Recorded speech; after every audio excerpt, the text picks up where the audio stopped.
So, welcome back, everyone. It's season 3 of Linda Love Talks, and welcome back to my channel, Linda Love Talks. I am so excited for this episode. I have book author edition. He is a TED talker, TED speaker with more than 3 decades in the public arena, and his name is Anthony Knopps. And he has nearly 20 years of teaching in public policy, crisis, and strategic communications.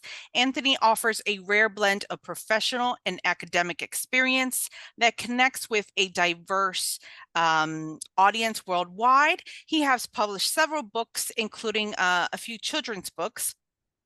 And before I knew you, Anthony, I knew your work, and I loved your phenomenal books. Books titled The Rufus Rules and My Daddy Has a Headache. Back then, I thought to myself, wow, these are really great books, and I hope to meet the author one day. So wish come true. And lo and behold, I met Anthony in real life, and now he's here on my show. Well, glad to be here, Linda. It's nice to meet a fan. It's Yes. usually authors don't get that opportunity, so I appreciate it. Awesome. Today he is here to promote his most recent book called The No Fail Mission. And we hear these words, but do we truly understand what it means and what the meaning is? This book profiles 10 American service members who earned the Presidential Service Badge. And it takes us into a world of immense challenges. It delves into a gravity of supporting the office of the president, which that is just very interesting. I feel like this is a movie waiting to happen. Anyhow, Yeah, you're not the first one that said that, so yes. yeah, I'll have to work on the storyboard next. So Yes, definitely. Through both big and small situations, offering a unique perspective. So, first, congratulations on your new book. As a book author myself, are you always like, yes, I'm writing this book, or are you excited, or are you happy to be done with? What type of book author are you? uh, I was talking to a colleague last night, and uh, you have to like to write, Mm, and that was the primary goal that he was sharing. When we were getting together, it's like you like to write what you write, and no one can tell the story better than you, uh, especially if you're directly involved with it. The stories about that you mentioned earlier, the my daddy has a headache. Um, that was personal hmm because nobody could write that story like I could because I'm a traumatic brain injury survivor. hmm Uh, call yourself a patient. Survivor is kind of an odd term because you never recover from it. Right. So, in writing "My Daddy Has a Headache," it was to take uh, the audience into the world of traumatic brain injury through the eyes of a child, hmm because the childhood innocence. I have a headache. Why doesn't everybody get all concerned when I have a headache? Well, it's different. hmm And when you talk about the no fail mission, it's sort of the same type of process. This was a story that I was contracted to write. Very humbled to do so, and it's a story that really hasn't been told. mm Story. If you asked 100 people on the streets what a presidential service badge is, I doubt that you will get anybody that would be able to clearly answer that, even in the environs of Washington, D.C. It is an honor that is more than 60 years in the making. Eisenhower started it. Johnson um, revised it, as many different administrations are wont to do. But it's for those distinguished service members who provide meritorious service to the president. Well, what does that mean? hmm Uh, well, it means whatever the president says it means. And that I thought was interesting because there's not a checklist. There's not like 10 items on a checklist. You make all 10 and you get the badge.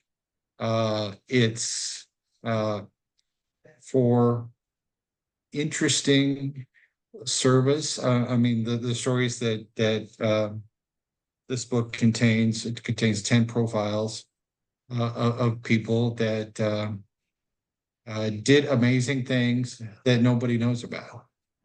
And Okay. I think that's as a writer, and you can certainly appreciate this, Linda. Hmm. Uh, the goal is to find stories that no one's ever told, or that no, Yes. or that have been in the public but uh, not robustly present. Mhm. And that's as a writer, this is something that was intriguing to me because I've worked in and around the military. I've worked in and around the White House for decades, and I had heard of the Presidential Service Badge, but I was like, yeah, okay, whatever. And Yeah. uh, this gave you an opportunity to really kind of dig into what that is, and more importantly, the sacrifice, dedication, and humility of those who have received it. Absolutely. And you know what I like about this book, there's so many books, political books out there that are more into you have to be a diehard Republican or you have to be a diehard Democrat in order to read it and understand it and like the book. But with regards to this book, which I love, is that you have, stories about President Bush and President Obama. Yeah, and I have stories of people that have worked for both Republican and Democratic presidents. The one that I love is I you know the transition between Clinton and Bush, and they got there for a Bush event, Mhm. and the president had already left, and you're like, well, wait a minute, what? I know he's a new guy, but yeah, Clinton was always late. That was kind of his thing, and you get used to being on Clinton time. And Bush was completely different. Bush was if you're if you're early, you're on time. If you're on time, you're late. And if you're late, don't bother. Oh, yes, I've heard of And that. and yeah, we've all heard that story because I think our coaches probably in high school and college told us that. But he really embodied that. And uh, you know, moving from one administration to another, moving from a red to a blue to a red, a Republican to a Democrat.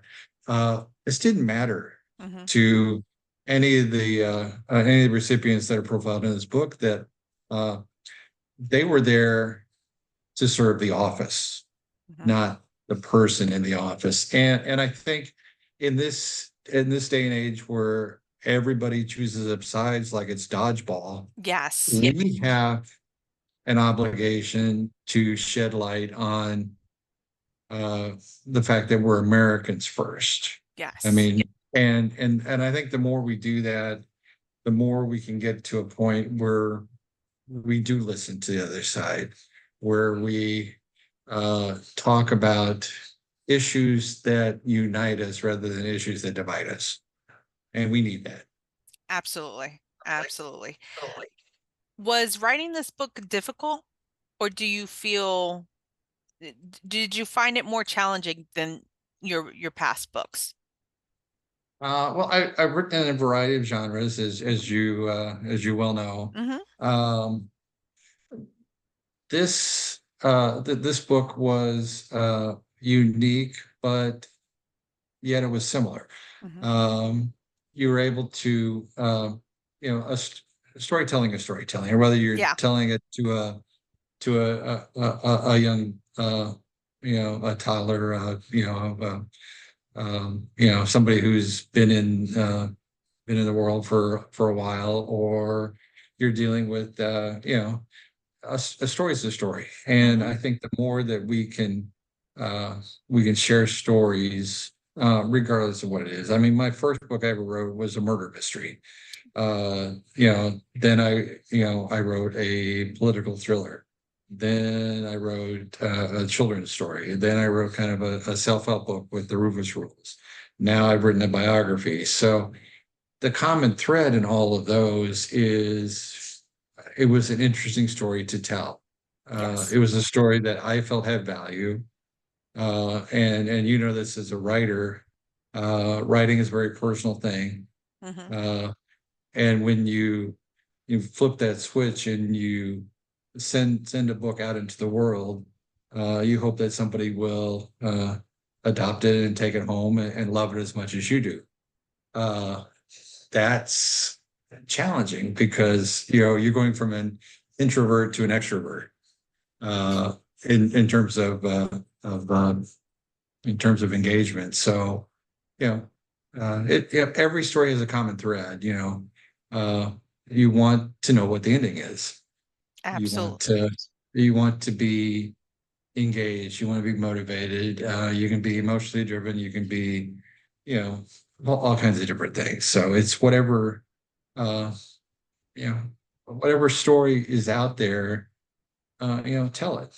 And Yes. and that's what I tell students. I go, Hmm. engage with the world. Tell the stories that are out there. And I do that when I consult I was consulting a group of journalists in Vietnam, and these were, this was basically their CNN of Hmm. Vietnam, Right. and they're like, oh, what's this American journalist going to teach us? We're big fish, and there's 24 of them. And one of the first exercises I did was I broke them into six groups of four, sent one group north, one group south, one group east, one group west. And we were in Hanoi. And I said, your job is to come back in 2 hours with a story. And here's your parameter. It's a story that's in plain sight but has never been told. Go. And they all kind of looked at each other, and I'm like, go, Yeah. go. And I'll check in on you in an hour and see how things are going.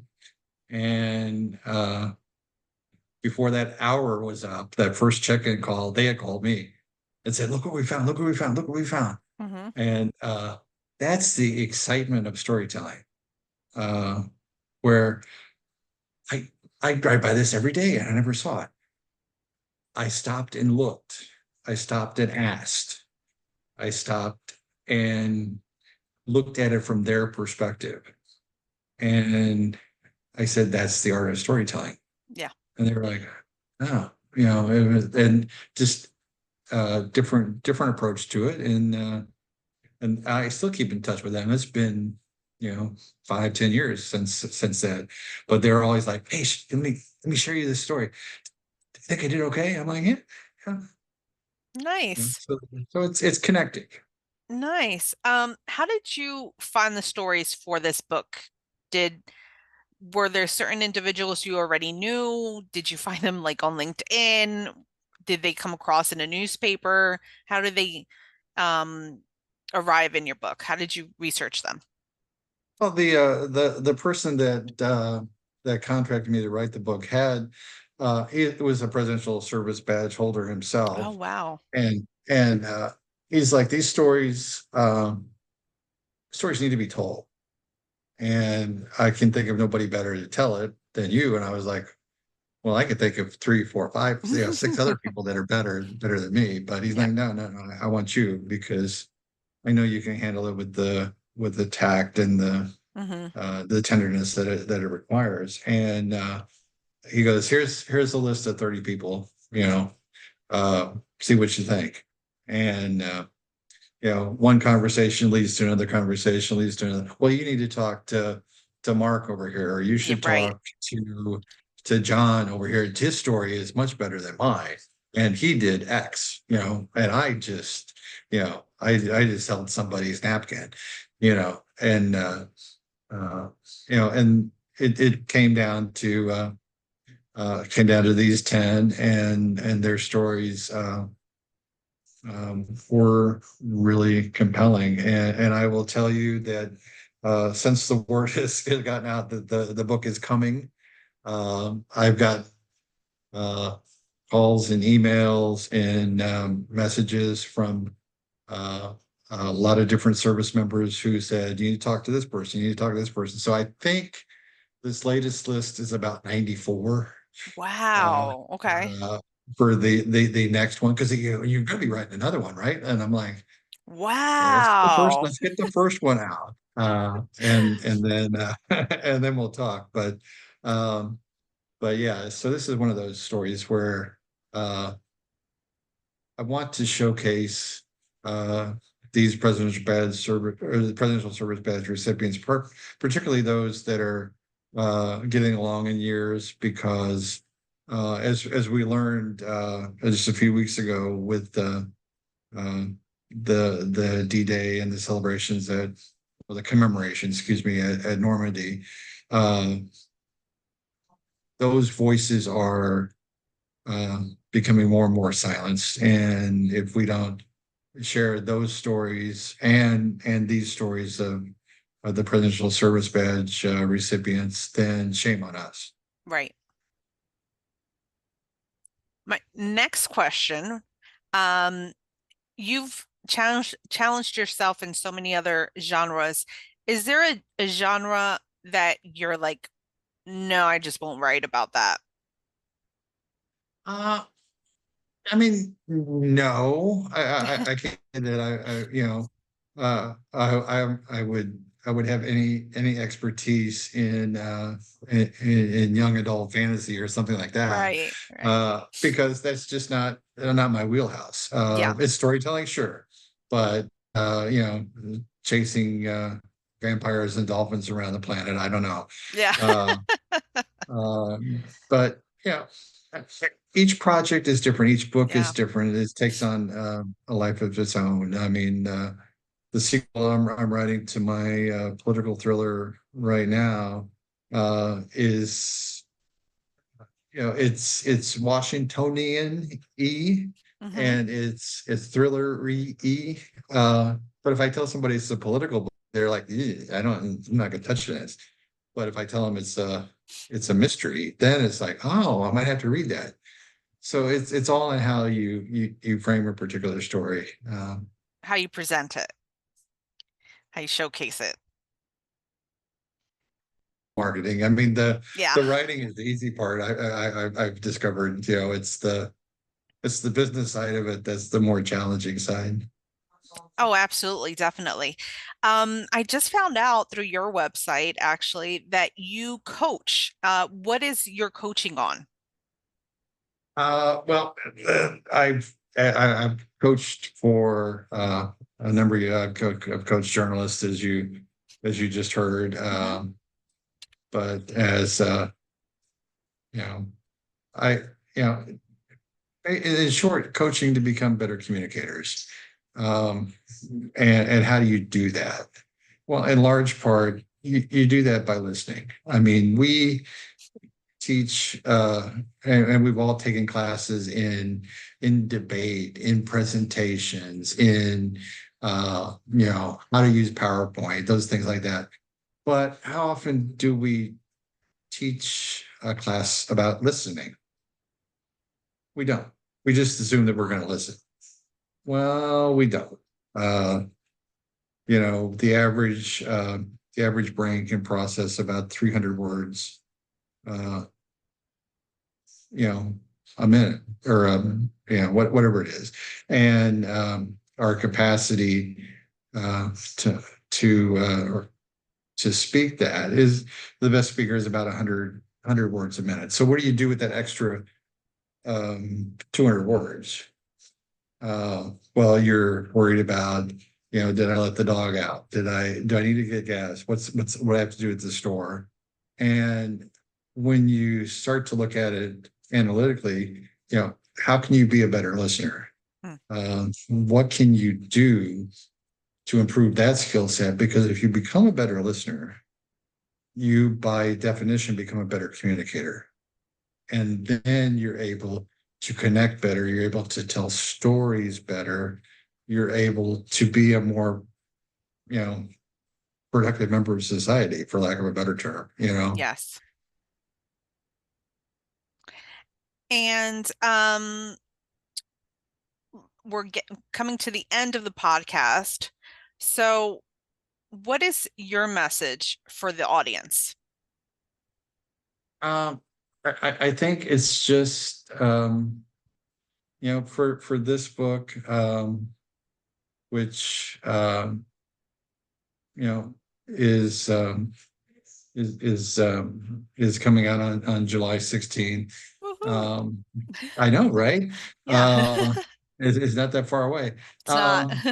Just to uh, uh, take the time to understand that there are people that are working in the White House on 18 acres that um, are doing so for the good of the country. They're Hmm. not doing so to advance one particular idea or political ideology. They're doing it because their country is asked, and they're are they do it with humility, with sense of honor. They don't do it for themselves. That made it hard to talk to some of these people because they're like, it's not about me, and yeah, and that's the real the heart of what we do here. There are so many civil service, so many people in the military that that just get the job done, and we forget that the impact that that has on them and their families. They're not throwaways, Hmm. but the impact of being with a president 300 out of 365 days a year, and on the road. I mean, I was talking to uh, a colleague last night. I said, "Can we get some people together for an event?" And he's like, "Well, I I don't know who's going to be here and who's not because we're not just running stuff for the president now. We're running stuff for the other party, providing security. We're doing this, we're doing that."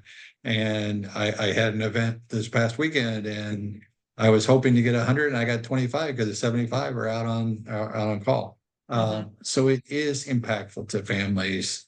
It is impactful to them.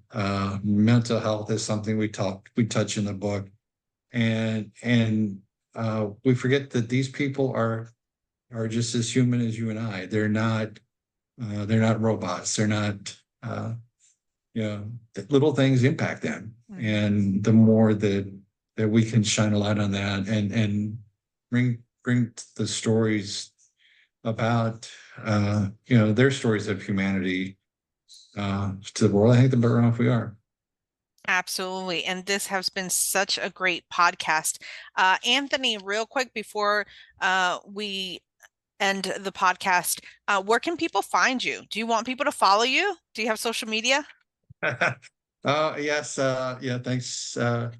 Being in TV, you're not in social media, then you're not really on the planet. Yeah. The book is available. You can get there by my website, which is anthonyknopps.com. Uh, I'm on LinkedIn. I'm on Facebook, Instagram. Although my dog has a bigger Instagram following than I do.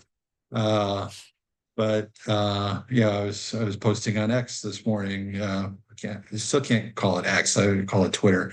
Yeah. But So there's all kinds of avenues, and I would encourage people, if you're you kind of one that says, well, I don't have enough time to do this, I don't have enough time to do that, then go over to YouTube and watch my TED talk Oh, about time. I will And link it. I'll link your and webpage and the TED Talk. The TED Talk was excellent. And it's not that long, but I felt that I could relate to it um, due to my own medical condition. But it's very relatable. It's only, I think, 14 minutes long. It felt like it was longer than that, but only because the points that you spoke about were so relatable that it felt like, wow, finally someone is talking about this issue and about something that is absolutely relatable. Yeah, and because and that's really kind of a driver for me is tomorrow is not guaranteed Mm-hmm. for you, for me, Mm-hmm. for anyone. So and I hear that, oh, if I just get through today. Mm-hmm. Okay, well, what does that get you? And are you making the most of every day? If you had just a day left, what would you do? Who would you call? And it was very humbling to be a part of the TED universe and to share that, and even more humbling to get the feedback that I've gotten on it. It was because like you said, well, it resonated with me. It Mm-hmm. got me to think in a different way, and that's really what storytellers do.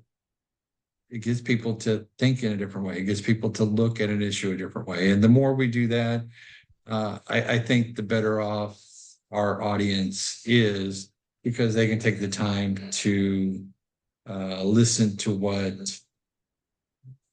they are telling themselves. And I think the more we do that, the better off we'll be. And maybe it will create a little bit of understanding between each other because we need that. Absolutely. Like no one's alone in this world. I just heard a radio interview on that, and it was an actress, and she said no one's really alone in this world. Like everyone's going through similar. You always find someone who is going through a similar situation as yourself. Exactly. And the more we can be a connector, you know, more we can make life a little easier for people. And that's, I'm all for that. Absolutely. Well, thank you so much for being on the show.